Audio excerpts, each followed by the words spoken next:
जर तुम्हाला खरंच शासकीय सेवेत यायचं आहे ना, तर Instagram किंवा अशा गोष्टीपासून स्वतःला दूर ठेवण्यापेक्षा ना, त्या गोष्टींमध्ये इंटरेस्टच नाही पाहिजे. म्हणजे माझे आजी-आजोबा पण BSNL मध्ये जॉबला होते त्या काळात आणि माझे जितके मॅटर्नल पॅटर्नल दोघं फॅमिलीमध्ये बरेच लोक शासकीय सेवेत आहे. म्हणून ती एक ओढ अगोदरच होती शासकीय सेवेत येण्याची. डिग्री करत असताना काही बॅकलॉग्स लागले होते आणि मी जॉब करत असताना डिग्री केली, त्यामुळे ते सगळं क्लिअर करणं खूप अवघड होतं. ते डिप्लोमाचे सब्जेक्ट किंवा डिग्रीचे प्रिव्हियस इयर क्वेश्चनचं महत्व खूप आहे आणि ते याच्यासाठी कारण ही एक्झाम कुठली एक्झाम घेतली स्पर्धा परीक्षेची अनप्रेडिक्टेबल असते.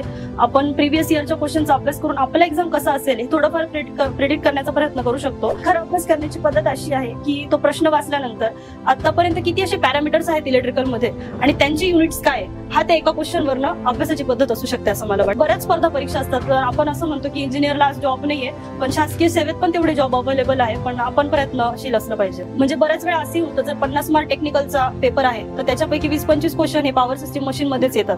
म्हणजे महाराष्ट्र इंजिनिअरिंग सर्व्हिसचा जो पेपर पॅटर्न चेंज झालेला आहे की ते UPSC ला फॉलो करतायत की फर्स्ट पेपर जो आहे तुम्हाला राज्यसेवेच्या स्टुडंट सोबत कॉम्पिट करावं लागणार आहे. त्यावेळेस ज्यावेळेस मी MSc एक अटेम्प्ट दिला सर, म्हणजे असं होतं की सिव्हिलला 50 मार्क्सचा कट ऑफ लागलेला होता. मला 70 मार्क्स होते. इतकी माझी मेहनत होती टेक्निकल बॅकग्राऊंड असताना पण ती एक पोस्ट मिळाल्याच्या आनंदापेक्षा ते जॉब लागण्याचं सुख खूप जास्त होतं. कारण 5 वर्षाचं कष्ट मी केलेलं होतं. म्हणजे माझ्यासाठी तरी नोकरीला लागण्याचीच खुशी जास्त होती. मुली आजकाल बापाच्या परीच असतात. माझ्या वडिलांना बापा मी त्यांचे अधिकारी असं म्हणण्याचा अधिकार आहे आज.